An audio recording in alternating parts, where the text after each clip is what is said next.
matatakbuhan sa sandalang walang iwanan. Kahit anong sabihin nyo, mga kapatid ko to, kasama ko to sa hirap ko, ginawa maguna man ang mundo. Tsaka iba talaga saya ng iyong dala, pag tayo ay sama-sama na, yung tipo nakakalimutan mo ang lahat ng problema mang dala.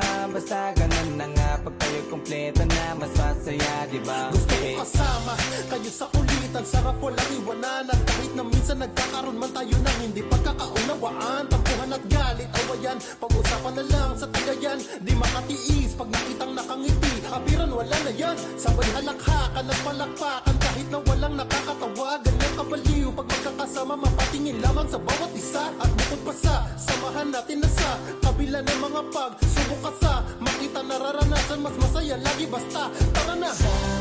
Sama tayo at walang mag-iiwanan.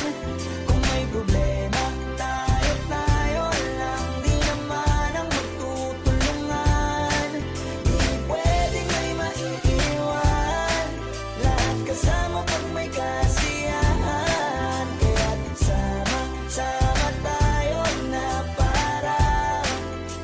parang magkabarkada. Kami ay mga magkakapatid, magkakaibigan lang tingnan, nagkakapikunan man minsan, wala pwede namang iwan. Kami din ang magkakasangga sa lahat, kahit gano'ng kabigat, ano mang hirap, mapapalitan na sarap. Basta tayo ay magsikap, sagana sa tawa pagkasama sila, pero hindi na bago.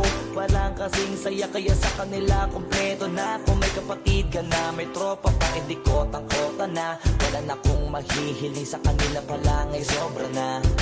Sila yung tipo ng solid kasama, mga kadikit sa hirap at ginawa. Kahit magkakalayo, darating ka agad kapag napasama ka. Walang iwanan pag sagana, lalo na kapag kawala na. Sabay-sabay na magkakaroon, hanggang maubusan ay magkakasama. Magkakapatid, magkakadugo, kung minsan man ay nagtatalo, pero sinisigurado ko walang magpapabaya pag may naargabyado. Kaya lagi ng panatag, basta sila sa akin na bahala. Walang dahilan para mag-iwanan, sa isa't isa kami nagtitiwala. Sama